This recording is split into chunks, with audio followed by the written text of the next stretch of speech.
Hey, Hi Julie. Neil. Hello. You all right? Very well. How are you? Yeah, not too bad. Thank you. Good, I'm good, all right. good, Yeah. good. A couple of weeks since we spoke. Life treating you well? Yes. Yes, Yes. it is. Yes. Yeah. Yeah. It's not too bad. Good. Busy. Yeah, I'm sure you are. I'm sure you are. Very busy. Well, that's a good thing, I think. Indeed, indeed. And how's Blue? Yeah, he's not too bad, thank you. He's sort of Good, getting there. So good, good yeah, job. yeah. It's going to take a while to get back to full fitness, but he'll get there Yes. eventually. So Yeah. he's working, so he's happy. Oh, look. Yeah, yeah, yeah, yeah. It's a big thing. As much as we moan about work, right? We miss it. Yeah. Bless him. Yeah, yeah. Okay. Well, thanks everybody for joining us. I think the last time we were on, I think it was the last time. Was it time before? I think it was the last time. We were very much, hitting on the topic of kind of community outreach and customer service relations, positioning your business in the marketplace, marketing, that kind of stuff. So probably on the back of that, we're going to take the first part of the session to explore some of that further from the point of view of cemeteries, crematoria, the death care bereavement services sector generally. And I know some of you guys are, taking a more proactive approach to that kind of activity, especially, of course, in the private sector, but also local authorities as well for various reasons. So we want to walk through some of that, and crucially, not make it too kind of cost intensive. These things can cost a bit of money and a lot of energy, and need certain skills and expertise. But there's a huge amount you guys could be doing, reasonably low cost, and you will never be able to do everything at once. So start with the low hanging fruit first, and move onwards. So I'm going to start with that, and then after that, we'll probably take us through 25 minutes, 30 minutes, something like that. We'll move over to Julie, and Julie's going to speak around the children's funeral side of things. Is that right, Julie? Yeah, the Children's Funeral Fund. I'm just going to give a recap of what it is and how people can claim from it. Brilliant, brilliant. Okay, thank you. And as normal, everybody just feel free to write into the chat, ask questions, and we'll deal with those throughout the session. So just keep that coming. So I want to start by sharing my screen, and if you're happy enough, Julie, I'll just start. Is that okay? Smashing. Okay, so right. So from where we started before, I mean, if you use this analogy, some people think of getting the word out, telling people about your offer, your products, your services, just spreading the word as the holy grail of marketing and getting your business out there. If only people knew more about what you did, if only they're more aware of what you had to offer, aware of your work. If you could get more people to click on your video, read your Facebook, hear about your new property or new services, that's great, but awareness isn't action. And for people to avail of your new customer service initiative, or to, if you're in the business of operating commercially, to buy something, that's awareness on its own is not enough. So, for instance, but some crude analogies. Brazil's a country, but it doesn't mean that we've all visited or have plans to visit. We all know carrots are a vegetable. It doesn't mean we're all having them for tea or plan to. So awareness is important, but on its own it's insufficient. So what we're going to be doing through the next 25 minutes or so is looking at the awareness, how to drive the action on the back of the awareness, and doing that in the modern world, where we're so technology reliant and dependent. And it's just to look at the ways to get that action from the communities you guys serve.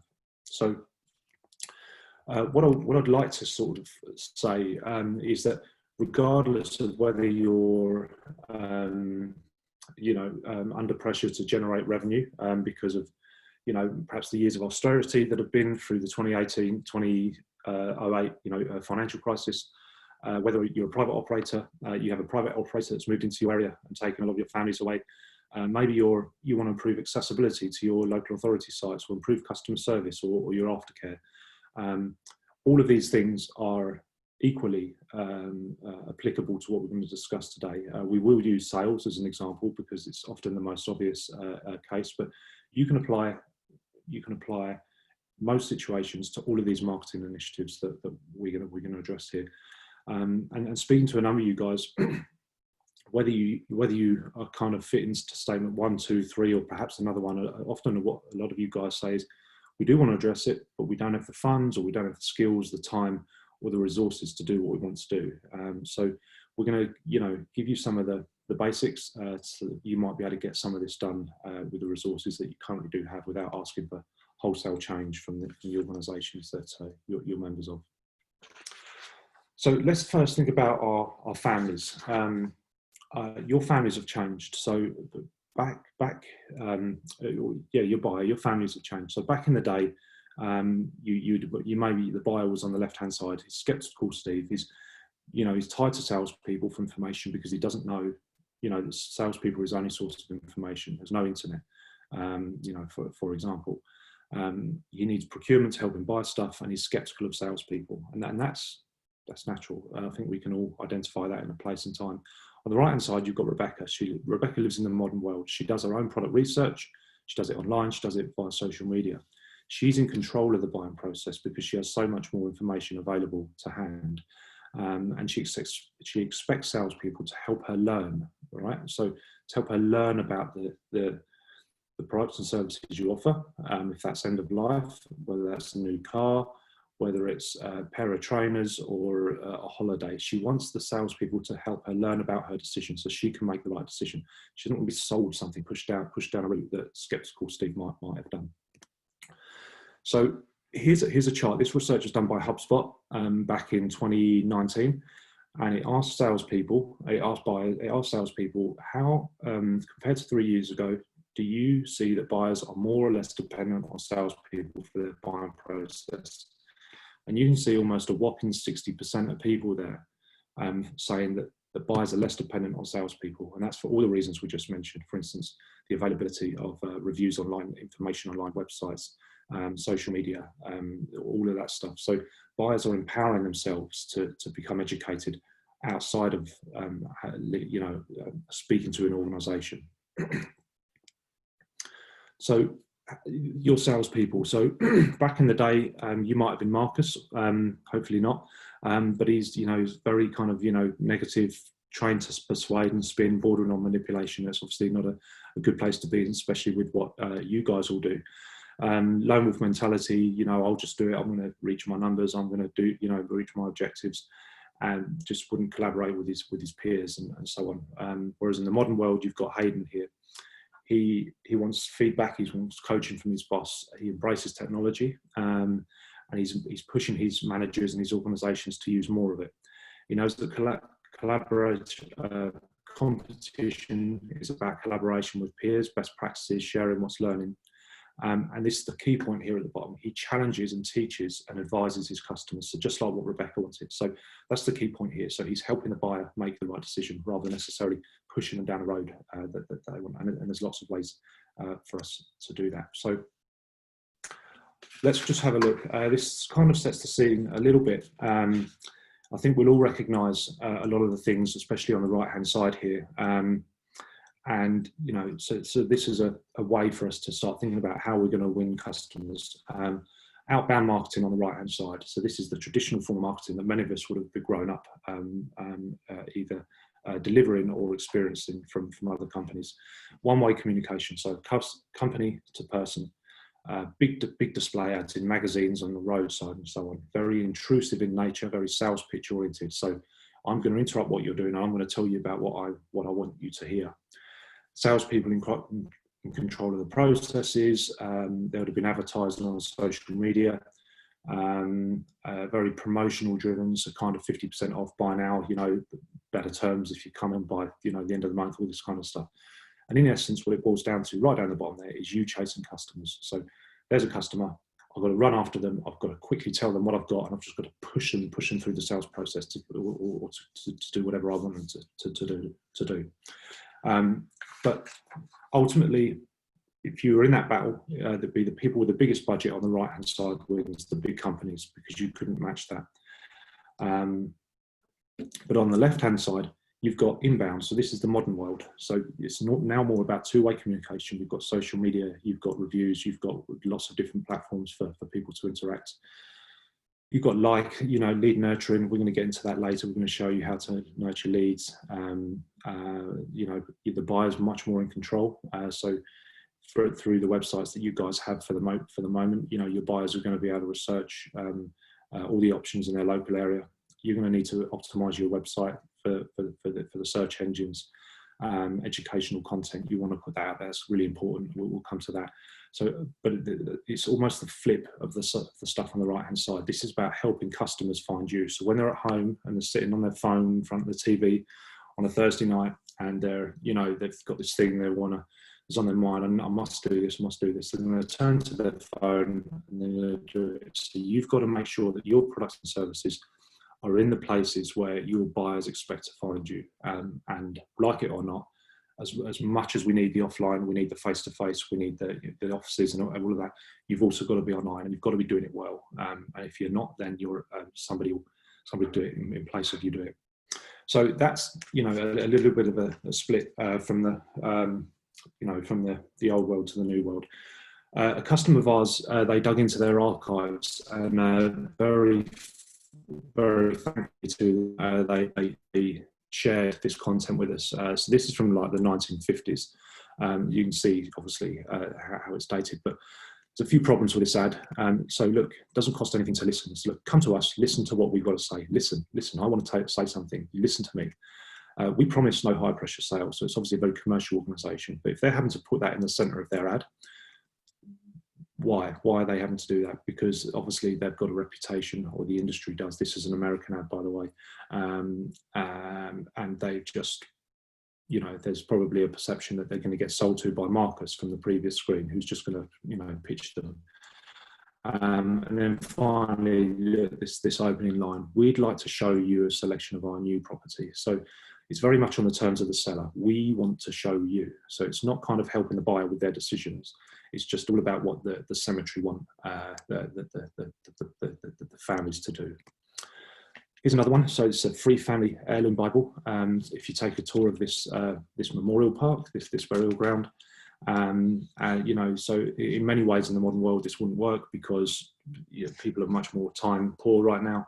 But again, you can anticipate turning up to get your Bible, but you're going to be sold to through this person. This person's going to try and make you do something when you get there. So there's lots of ways why that's not appropriate.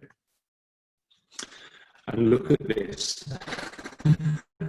Would you permit your wife to spend $2.5 grand without consulting you? Could you imagine? Look at Julie's face. It's just mind-boggling. So, I think it's coming from a good place. This is very provocative, but what they're getting at here is emotional overspending. So what they're trying to do is say, look, pre-plan, lock in your costs. You don't, when somebody passes away, don't then leave your spouse, whoever, to the risk of overspending, emotional overspending. And then this one, wives, how much do you know about your husbands? I mean, it cracks me up. So there's a checklist here of all various things, but it just kind of goes to show the difference in the times. It's just wouldn't work right now. So that's a quick look at that. And then this one here, this one's based on a little bit more modern. Why leave your funeral arrangements and cemetery planning to your kids? They don't even know what to get you for your birthday, and they probably have a point there. So that's a humorous one. So look, all of those things, they were all outbound. They were all on that right-hand side. They all were invasive, and they were all on that side. So it was adverts, it was pitching. So the opportunity for you guys in the modern world is to think about ways in which you can explore more two-way communication, explore content and blogging, and we'll look at that, how you're going to nurture your leads, acknowledge that the buyer's in control, and optimize your websites, provide educational content around the decisions for end-of-life care, and so on, and basically help customers find you rather than you help you find customers. So look, that's yeah, there's definitely stuff to get stuck into there. So if there's one thing I would say for you guys to prioritise is a CRM.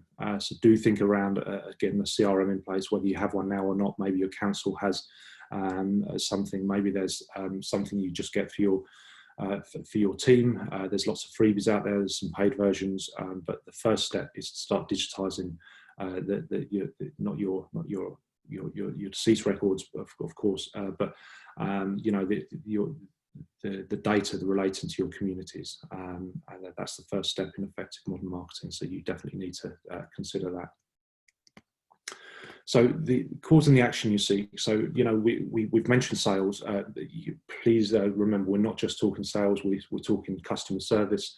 We're talking aftercare. It could be any kind of initiative. It could be, you know, it could be anything. But this trend here, this is a trend on cremation services. So this is data from Google, and over a 5-year period, this is the level of searches that Google received from users on the term cremation services. So you can see that that's just steadily growing upwards. And just for the purpose of this, we're going to use cremation as the example that we're using here. So we're not pitching about cremation or saying it's better, it's worse, or it's this or that. We're just using how one organisation might use cremation, if they offer cremation, as a way to engage with their communities. So just bear that in mind. It's just an example. So here is the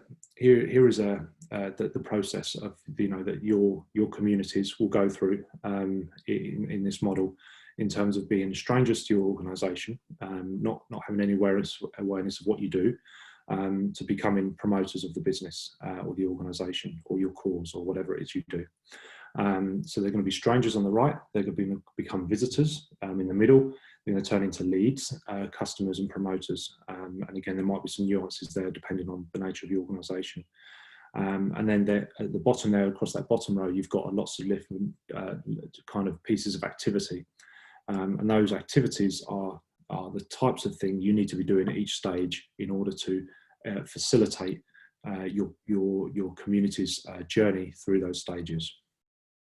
And we're going to look at them one by one. So stage 1, attract. So you can see now, I did this presentation originally for somebody in the States. So I've used Charlotte, North Carolina, but that could be cremation in Wigan. That could be cremation in Aberystwyth, or wherever it might be, but the point's the same. So we've typed in cremation and the area in which I'm interested in it.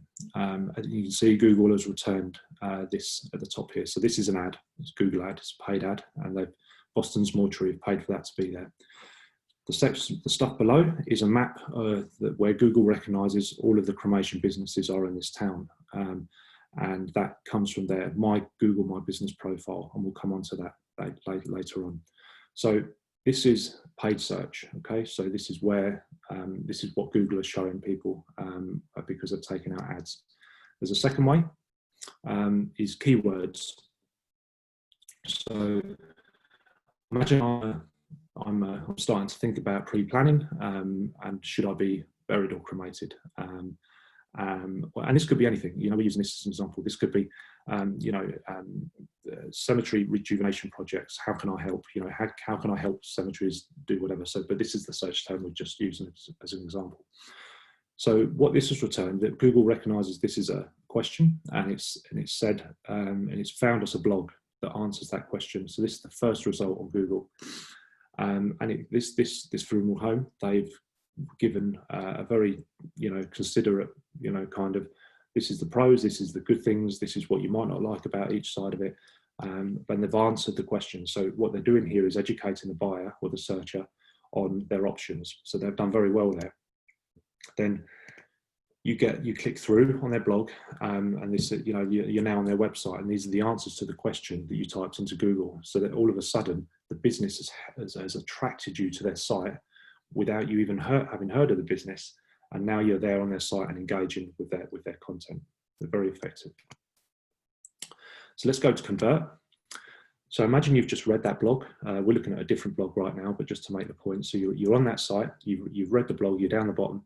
And here's an ebook. So you've read the blog. It's kind of piqued your interest, and now you're thinking, okay, so what's next?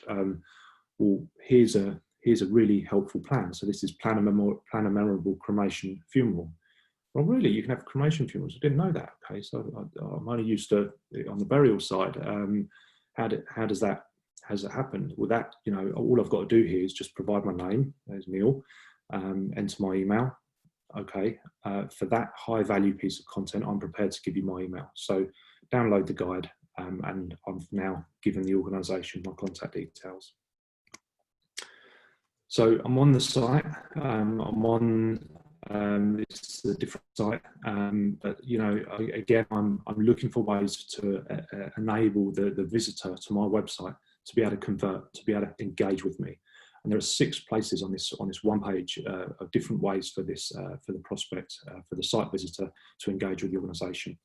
They can request information, and I guess that will be sent in the post or digitally. I don't know. They can request a callback. So, yeah, it's 11 o'clock at night. I'm going to bed, but I do want to do this. I'll request a callback, and they'll call me in the morning. Brilliant. I want to type a question, or I want to download the information pack right now. I want to chat right now to a live person, or I'm going to subscribe to your newsletter, and I want to be fed information over a period of time while it helps me decide.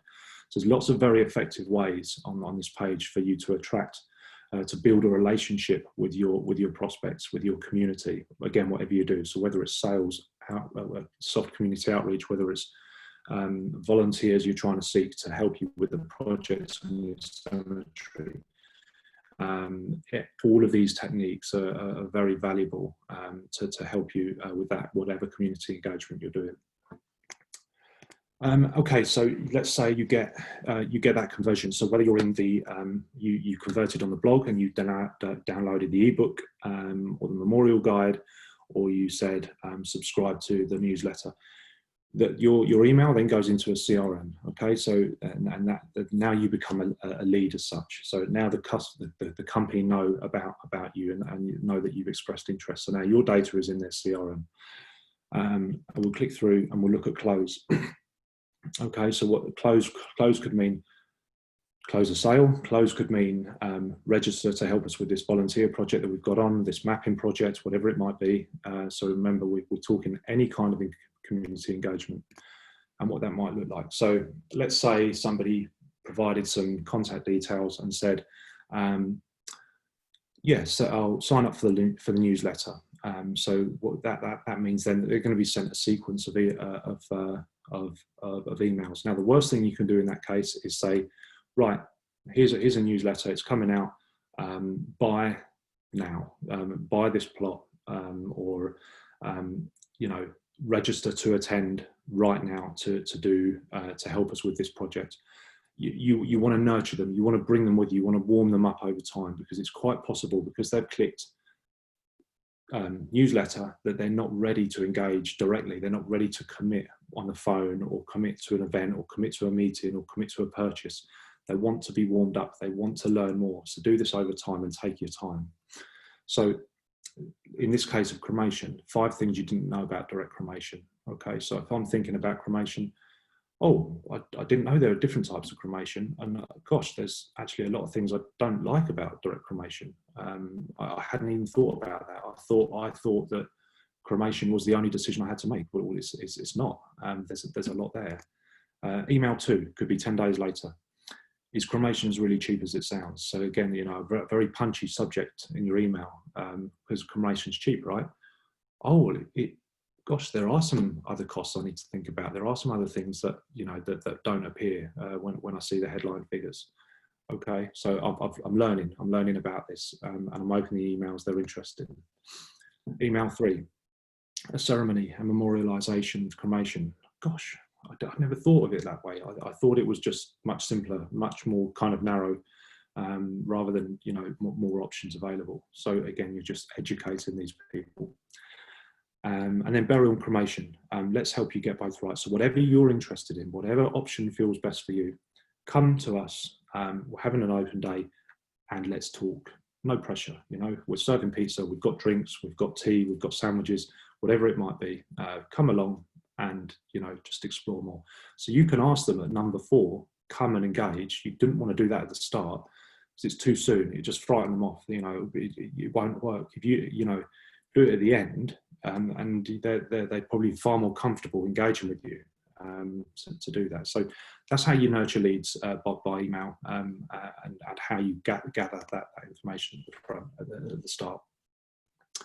And then delight. So what does that mean? Well, that means, okay, so somebody's agreed to come to my open day. They've agreed to come and help me with this mapping project. They've attended the performing arts show that we did on in this undeveloped section of this cemetery, whatever it might have been, that they've done what we asked them to do, or that we were hoping they would do.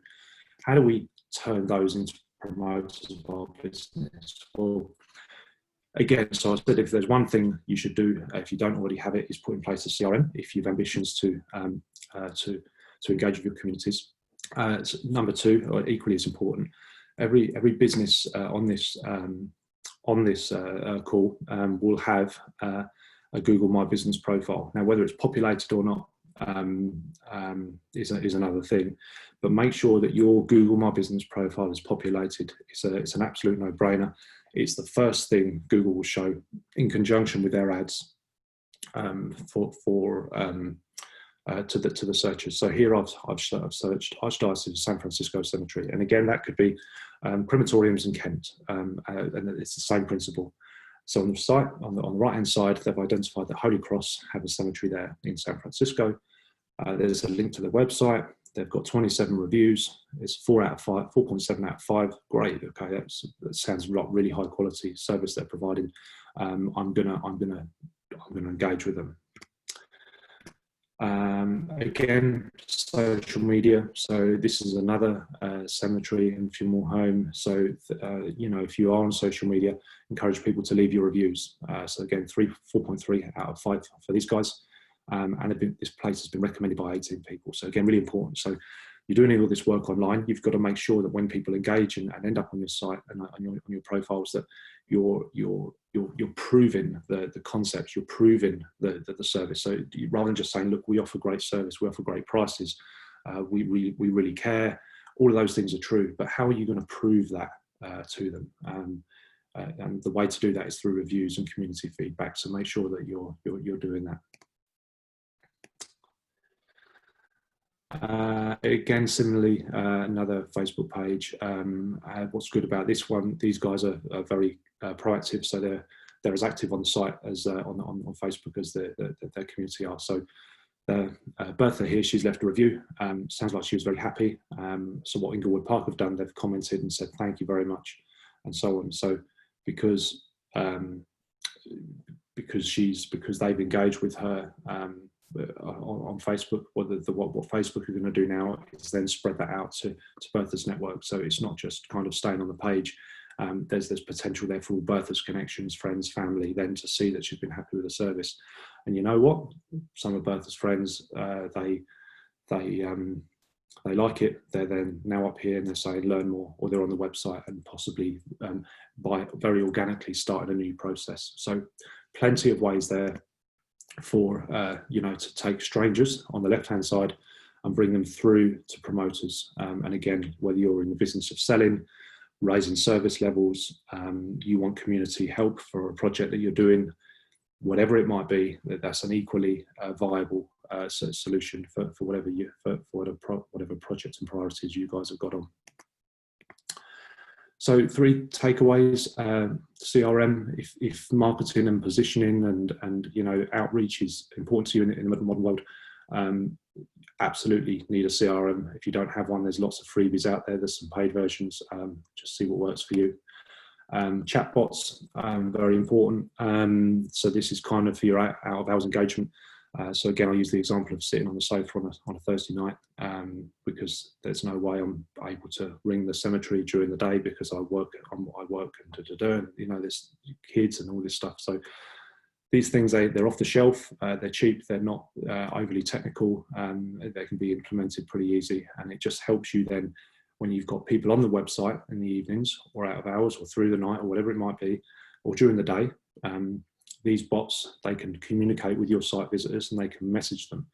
And then those messages then are captured, and then when the time's right for you, you can pick those messages up. So it just saves then people coming to the site, you spending all that money on the ads or whatever it might be for them to come to the site and go away. It gives them an opportunity to convert and to share what they want from you. And then of course inventory. So if you are selling or you're selling tickets to an arts performance in some kind of summer event in a cemetery or whatever it might be, whatever you're selling, whatever you want, make sure you've got your inventory, your tickets, your sign-ups, whatever that conversion is available for your customer, for the people that are engaging with the community to refer to. So we're going to be taking questions. Just before we do that, now Plotbox, we do not sell marketing services at all, which is why I'm comfortable referring you to the website for this. So there is a lot of marketing material on the website, which you can easily avail of and apply to your own organisations. There's nothing that we're not going to sell to you that we're not. It's just not what we do. We don't sell this in any way. But if you're in the business of reaching out to your communities for whatever it might be, that there's probably some material on the website that will help you guys do that. So feel free to have a look. So yeah, that's me. I'm gonna wrap up half an hour. Yeah, I hope it's been useful. I know Rebecca Morgan, she was on last time around, and Rebecca, sorry for Rebecca if I'm mentioning you without a heads up. I know Rebecca had been engaged with some agencies and so on, and maybe Rebecca, you've got some insights on that and so on, and maybe some questions or feedback. But hopefully that's been useful to you guys. Yeah, let's see, Julie, what did you make of it?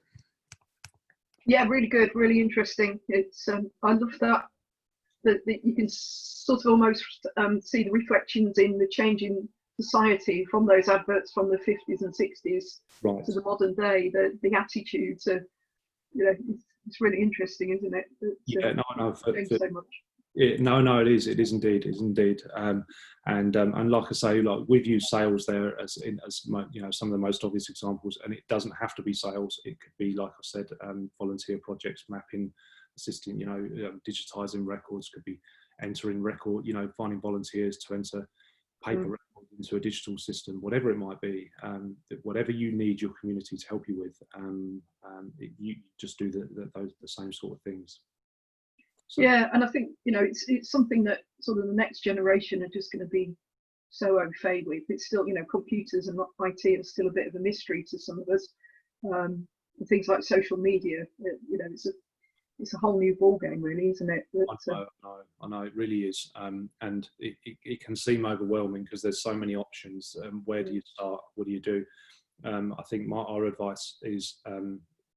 Don't try and do everything at once, because you will drive yourself potty. I know I would. It would drive me if we tried to do everything at once. But start with a vision. What are you trying to do? Get everybody united around that vision in your organisation, and take small, sensible steps in the right direction. Literally start with the CRM. If you've got social media in place already, just make sure it's all the hygiene's done on it. Get everything correct on there. If you've got opportunity to get some reviews on there, do that. Populate your Google My Business profile. It's the first thing people see, even before your website. Google want to keep you on Google for as long as possible. So they don't want you clicking through the site. They want to stay. They want you to work. Want you to stay on Google, if that makes sense. So there's a lot you can do in-house without engaging expensive services, and expensive services might be right but you don't have to start there.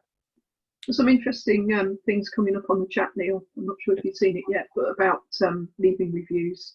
And Joe Griffin makes the point that people tend to only leave a review if they're unhappy. And how do we encourage positive reviews? That's a great point, Joe. Yeah, we it's just human nature, isn't it? I think what was I heard this years back, but I think one unhappy customer will tell 9 other people about their experience. Whereas if you do something right, you work hard, you do all the right things, and you meet their expectations, they might tell one or two people. Unless you blow the socks off, they might tell a few more, but it's definitely easier to attract a wrong review. But yeah, no, look, if you do get wrong reviews, I think you've just got to take it on the chin. You need to show the community, because it's public, that the worst thing you can do is take the review down and delete it, ignore it.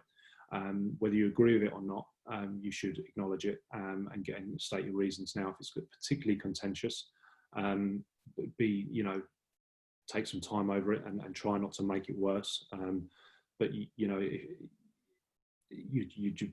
just got to be honest now. In terms of getting good reviews, again, that's a little bit of a skill, takes a little bit of energy and a bit of thought about when's the appropriate time to do that. It's a very sensitive business that you guys operate in, and it wants to come across as authentic and not kind of opportunistic.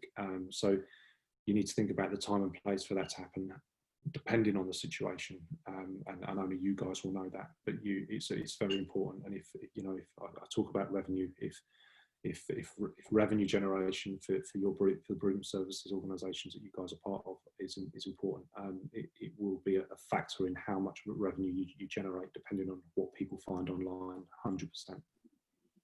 Did you see that case recently of the pub that got a bad review and actually did a response to the bad review, and basically shamed the people who had left the bad review because they got very drunk, were very rude and abusive. One of them had thrown up all over the pub. Yeah, it was really awful. But the review they left sounded really awful, that the pub had done terrible things, and in fact it was them who'd been awful. Right. So the pub actually used their right of reply and criticised the family very heavily, I think. Right, absolutely, and if sometimes that will be appropriate. So case by case, so yeah, all good that way. Cool. Is there anything, so Joe, really useful material? Thank you, Joe. Found people tend to be unhappy. Okay, so yeah, sorry, Joe, we've already done that one. Lee Williams, people are reluctant to leave good reviews, but always the place of keyboard warriors. Yeah, Lee, totally agree. The review wasn't even about us. Right, okay, I see what you mean. It was a bit awkward. Yeah, I'm sure. Okay, well, Julie, now is probably a reasonable time for us to change tack and pass over to your good self. Does that sound good? Thank you, Neil. Yeah, can I share my screen? Yeah, please do. Just down the bottom there, hover your key. All right. There you go. Okay, bear with. Perfect. Okay. Right, lovely. Thank you. Okay, I'm just going to do a kind of brief run through of the Children's Funeral Fund for England, which will hopefully kind of clear up any questions that people might have and give a sort of overview of what the fund is and what it isn't. So just before the fund was introduced, grieving parents could face some very, very high funeral costs. And perhaps one of the most significant costs that they faced was a burial plot. So the cost of the exclusive right of burial. And, we did a little bit of research and found that interment fees could be as high as £1,500. And the burial plot fee, the exclusive right of burial fee, was up to £7,900. So families were facing some really massive costs. Slightly cheaper for cremation. The highest fees we found were £400. But even so, if you've got no money at all, that's an incredible amount to have to find. And there was a massive variation in costs. It really was a postcode lottery as to where people lived, dictated how much they might have to pay to bury or cremate their child. And although we don't have any figures, we know anecdotally that most bereaved parents will choose a burial for a child rather than a cremation. So it could actually result in some really massive fees for families, and many faced real struggles. So Theresa May introduced the Children's Funeral Fund following a campaign by the Swansea MP Caroline Harris. Now Caroline had lost her son Martin when Martin was 8, and she campaigned to try and get something in place to help families. And Theresa May actually said, no parent should ever have to endure the unbearable loss of a child. a loss that no amount of time will ever truly heal. But in the raw pain of immediate loss, it cannot be right that grieving parents should have to worry about how to meet the funeral costs for a child they hope to see grow into adulthood. In the darkest moment of any parent's life, there is little light, but there can be support.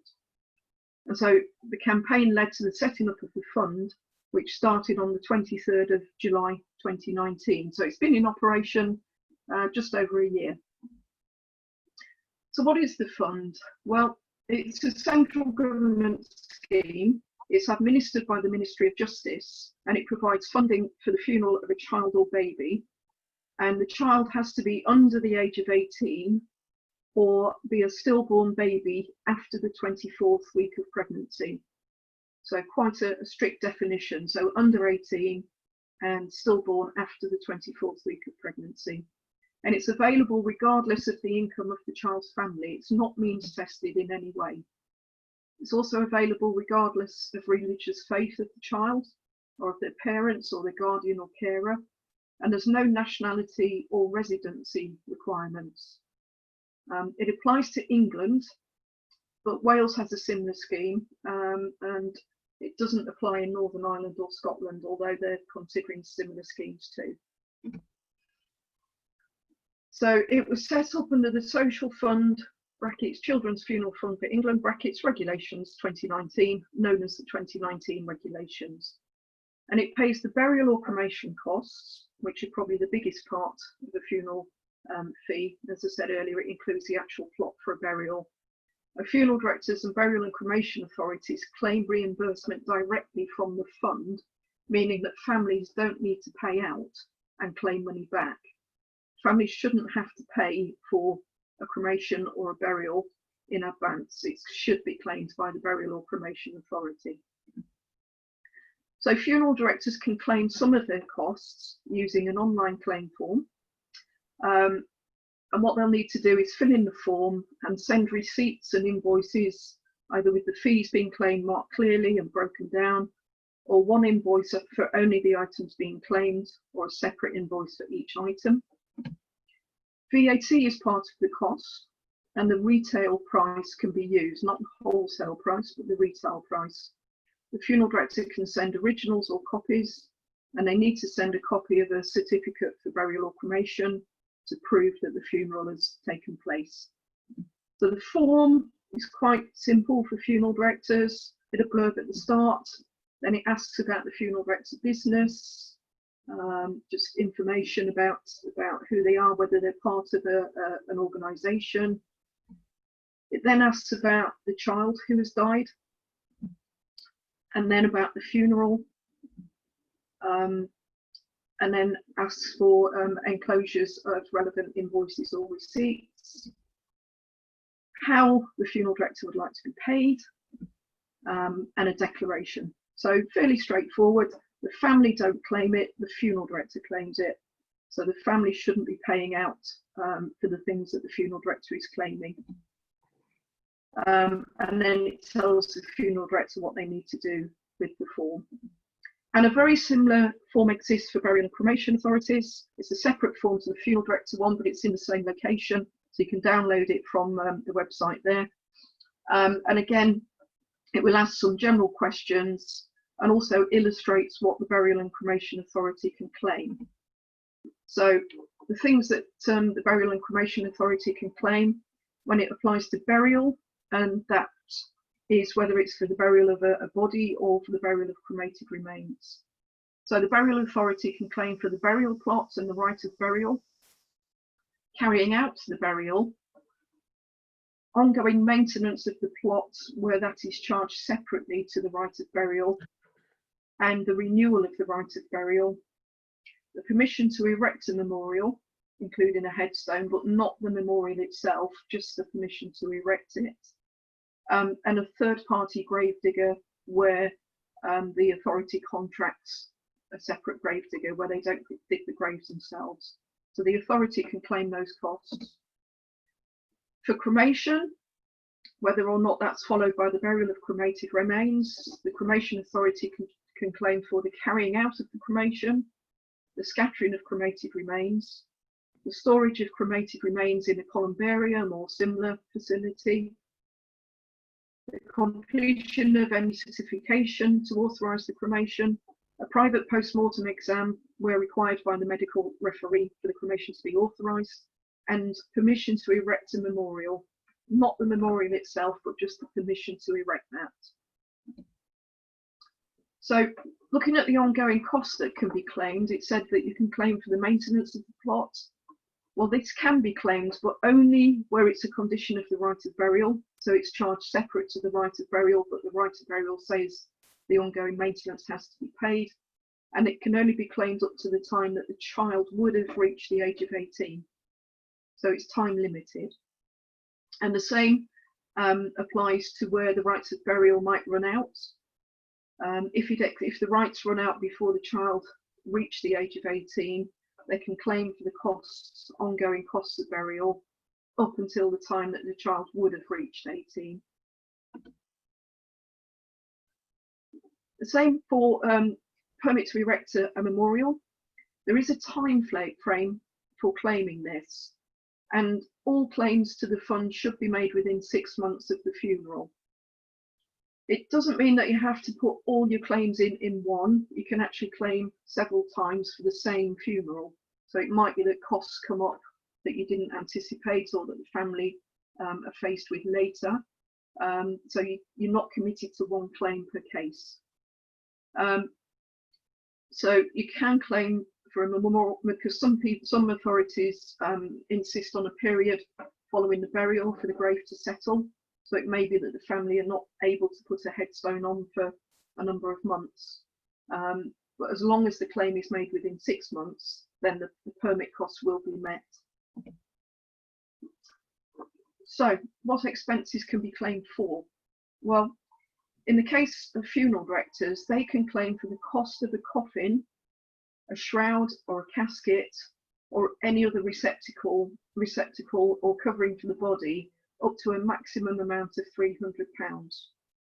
And that can include the price of goods and services which are required for the purpose of preparing the coffin or the receptacle and or the covering for burial or cremation. So that's all that can be claimed by the funeral director. It's pretty much the cost of the coffin or some sort of container for the body, up to a maximum of £300. What else can be claimed? The funeral director can claim for the removal of any implanted medical devices that have to be removed for cremation. The fee for that is capped at £20, where somebody other than the medical practitioner is doing the removal. So if it's an embalmer, for example, they can't charge more than £20. Also covered is the cost of any medical certificates for cremation, which would be the 4 and the 5, when we have a 5, we don't have one at the moment. Or the certificate of stillbirth if the case relates to a stillborn baby. And also the cost of any medical referee reports that's required before the burial or cremation can take place. Also, they can claim for an urn, but only where the urn is going to be placed in a columbarium or a similar facility. They can't claim the cost of an urn if it's going to be buried, or if they're going to keep the urn at home, for example. But if they want to place the ashes in the columbarium, they can claim for the urn, and they can claim for the cost of placing the ashes in the columbarium, but only until the child would have reached the age of 18. And third-party gravedigger fees, so where the authority are not claiming them directly, or they've got a contract with a third-party gravedigger, then the fees for that can be claimed. They can also claim the costs of removal and replacement of any existing headstone and curbing. So where that has to be removed to allow a burial to take place, the fees for that can be claimed. And the fee can include the fees for reopening a grave. So if there's an existing grave and it's going to be reopened to allow a burial, they can claim for the reopening costs. And at the moment, there is a test case on whether the fund will apply to the exhumation of a body of an older sibling who's to be buried with a baby who's died. So to allow the burial, there has to be an exhumation. So we're going to wait and see if the exhumation fees will be paid. It hasn't been tested before, so it'll be interesting to see what they come up with. If the family decide they don't want to use a funeral director, that's no problem. They can claim for the costs themselves. So they can claim up to £300 for the cost of the coffin, and the burial authority will still claim their own costs. But the family don't have to use a funeral director. So they can recover some of their costs where they've made the arrangements themselves. Getting paid is really quite simple. All claims are acknowledged within 5 working days of receipts, either by email or in writing. They might ask for more information, but the outcome is normally sent within 15 working days of the claim being received. If they can't do it within 15 working days, the claimant is informed of the fact that there's going to be a delay. So it's pretty efficient. And as far as I know, that's working pretty well. I've not had too many reports that people have had to wait longer than that to get paid. It'd be interesting if anyone listening has had experience. So the payment will be processed and made to the claimant within 5 working days of the date the decision is made. A claim may be partially rejected, for example, if information is missing or it's the wrong information, but the claimant will be notified and provided with instructions as to how to proceed. Timings may take a bit longer if there's a case that requires some investigation, but most cases are fairly straightforward. So there was some debate at first as to what the fund would actually cover, and the government started by saying it was a very generous scheme and there would be no limits. And it wasn't until we all sat in a meeting with them and they were saying how wonderful this scheme was going to be and they would cover all costs that we pointed out that some authorities sell mausolea for sort of £30,000, and would they provide funding for that? And they did go a bit pale at that point and sort of went off and rethought. So instead of setting a limit, they've talked about reasonableness. Now, one of the things they will allow is the purchase of a family grave or a double grave, where they may want to have the family may want to have a further burial or further burials in the future. So we asked for some clarification from the MOJ on this as to whether that would be acceptable, and they said, when advising parents as to the options available, we would expect burial authorities to do so in line with the guidance provided and according to the parents' needs. A grave appropriate to the size of the child should be expected by default, although should the parents express a wish for one or both of them to be buried with their child in the future, then a deeper adult-sized grave would be considered reasonable given these circumstances. So they're basically saying that we should provide a child-sized grave unless the family requests a full-size grave so they can be buried with their child at a later date. So it's really down to the burial authority to say yes or no on that one. But they have confirmed that out-of-area fees can be claimed. So if an authority charges double or more for somebody who lives out of their area but wants to be buried in their area, that will be covered. So reasonableness, what is a reasonable claim? So unless otherwise stated, i.e. the £300 for the coffin, there's no cap on the amount that can be claimed for the items and services, but all amounts claimed are expected to be reasonableness. So in assessing reasonableness, the average price range for an item or service and the context of the individual claim will be taken into account. And they will actually consider published information on fees and charges as part of that. So they may well look at your website, download your fees and see if they're actually reasonable. So sometimes a decision may be to reject a claim for whatever reason, and you can actually request a review of that. You can appeal against it. This will assess how the claim was handled and whether the original decision was correct. The request for an appeal must be made within 1 month of the date of notification of the decision. and the decision will be sent to the claimant within 28 days of being received. And if dissatisfied with the outcome of review, you can appeal to a first tier tribunal. Details are on the website, but I hope we'll never need those. So what's not covered? The funeral director cannot recover any of their fees other than the cost of the coffin, the maximum £300. So it won't cover funeral director fees, it won't cover a hearse, it won't cover cars or other transport, won't cover an urn unless it goes into a columbarium, and it won't cover items that relate exclusively to the religious faith of the child or that of their parent or guardian or carer. It also doesn't cover minister or celebrant fees. It won't cover flowers, orders of service, the cost of a wake, a headstone or clothing. So although it's a generous scheme, it does leave quite a lot not covered, and families could face further bills from the funeral director, for example.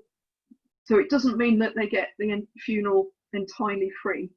They get the cost of burial and cremation and up to £300 for the cost of the coffin. Everything else they may have to pay for. Now, some funeral directors don't charge for services for babies and children, and some do. So who's eligible for the payment? Cases will be considered when a child had not reached their 18th birthday at the time of their death. The baby was stillborn after the 24th week of pregnancy. The burial or cremation takes place in England, and it has to have taken place on or after the 23rd of July 2019. So families can't put in a claim for funeral costs for something that took place before the 23rd of July 2019. Other than that, there's no nationality or residency requirements. I mentioned that there may be some other costs.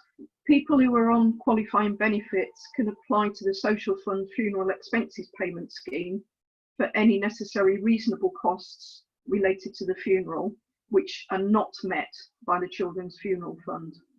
What they won't be able to do is have payment for the same thing through both funds, but the Funeral Expenses Payment Scheme may cover some of the costs that they incur that are not going to be covered by the Children's Funeral Fund. So there is that source of help possibly for some families, but only if they're on qualifying benefits.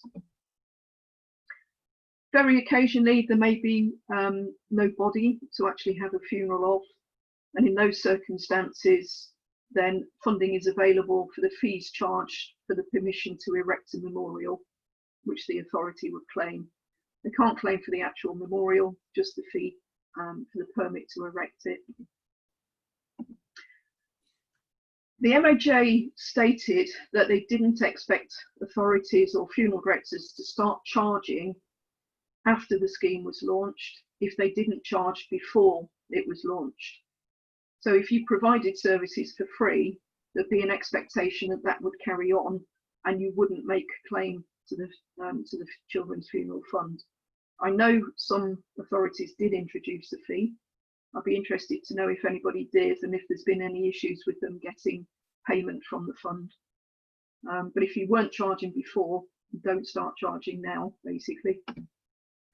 And if you do charge, then your published fees will form part of the evidence when any claims you make are assessed. I mentioned who's eligible, that it's children up to the age of 18 and babies stillborn after the 24th week of pregnancy.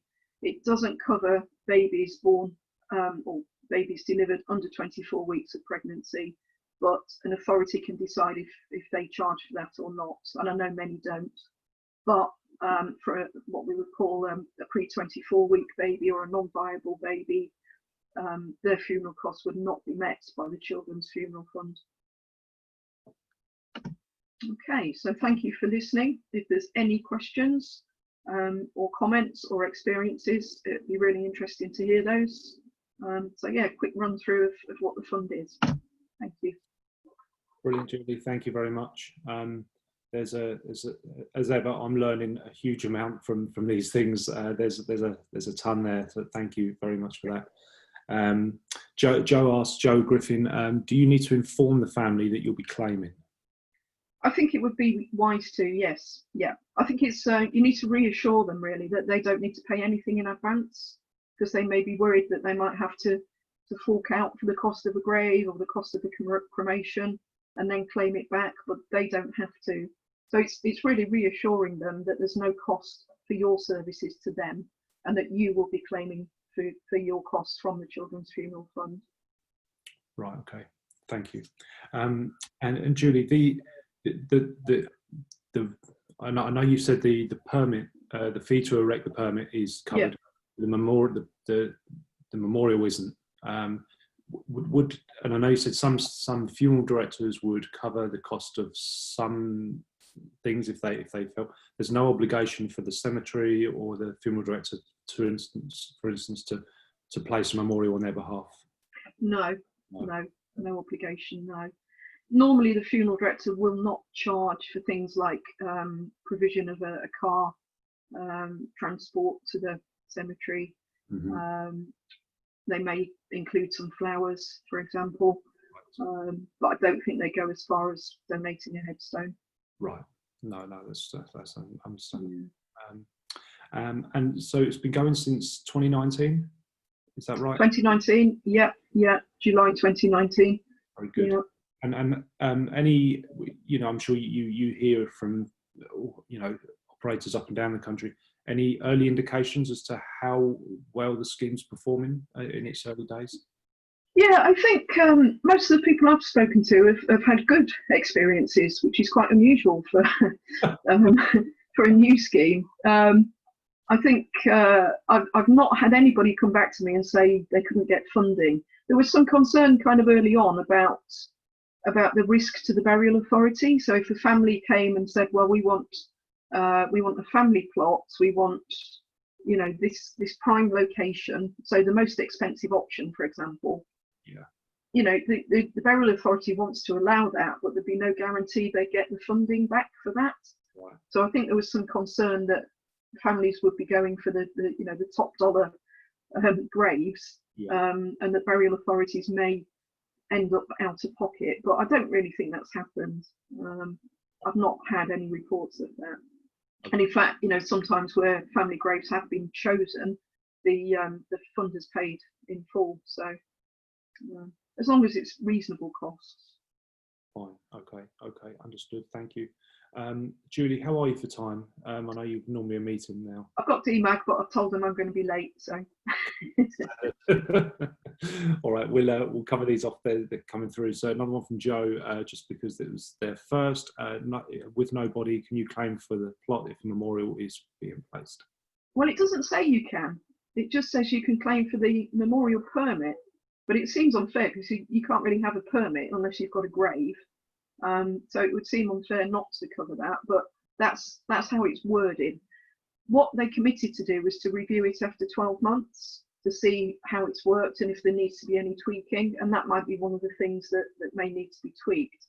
I think the review has been put back because of the C word, so we haven't actually had anything from them yet. So, but that's actually a good point and one that I'll sort of raise with them. But as far as I'm aware, the answer is no to that. Okay, perfect. One from Mushtaq. Our council started providing free funerals up to the age of 16 prior to July 2019. Assuming we will get refunds once the scheme kickstarts, what is the logic behind not being able to claim now?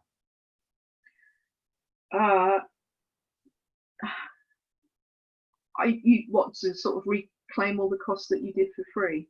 I just think it's money, to be honest with you. I just think, because a lot of authorities didn't charge, and if they tried to backdate everything, it would bankrupt the country, I think. Right. So although the fund is generous, there has to be a kind of cut-off point. Sure. So, yeah. I know some families, when it was being introduced, some families actually delayed having the funeral until after the start date so that they would be able to claim the funds. Mm-hmm. So, okay. But, where do you end? Where do you stop? basically. So I think that's probably why I pushed that. Okay, thank you. Lee Williams, in the absence of a body, would the CFF meet the purchase fee for a grave in order to erect a memorial? So I don't believe they will, but that's something that we may want to raise with them to include in the future. It's very rare that there'll be no body of the baby, but it could happen. Fine. Yeah. Okay, one from Barry Ellis. How many times can a permit fee be claimed if the headstone is replaced or new inscriptions are added, presuming the child would have been under 18 years old? Yeah, I guess as many times as is needed. It doesn't actually put a limit on it. The only limit is that it has to be within 6 months of the funeral. So any permit fee post 6 months after the funeral probably wouldn't be paid. So, and sometimes, as I say, it might be difficult because if your policy is to leave the grave for a year to settle, it may be that the family miss out on the permit fee element unless they can actually apply for the memorial within the 6 months, even though it can't be fitted for 12 months. So that 6 months is the key. Right, okay. Thank you. And for Mushtaq, just on the back of the question earlier, so can we not claim in the future? Yeah. Well, you can claim as long as it's within 6 months of the funeral. Perfect. Okay. And I'm seeing there one from Rebecca on the topic from at the start of the session. So thank you, Rebecca, for those comments. You're right. There is definitely a balance on the tone regarding, especially commercial activity. In getting that right. So I have full appreciation for you there. And on that point, if we can ever act as a sounding board for you guys, if there's anything you want an opinion on, we'd love to support you. Just for another pair of eyes, you'd be very welcome to send us anything you'd like us to look at. We'd be happy to do so. Okay, brilliant. I think anything else from you, Julie, today? No, just thank you again for joining us. It's really good. I think these, it's been really interesting, Neil. Thank you for your contribution today. I found that really interesting. Good. I love the what was it, resourceful Rebecca and Yeah. Was that modelled on Rebecca Morgan? Oh, yeah, I didn't think about that. Yeah. And skeptical Steve. There's a few Steves I know in the and that by no means meant that. No, just thank everyone, and keep up the great work and stay safe, and hopefully see you in a couple of weeks' time. Yeah, brilliant. All right, folks, thank you all very much, and thanks, Julie. See you again. Thank you, Neil. See you. Thanks, everyone. Bye-bye. Bye-bye.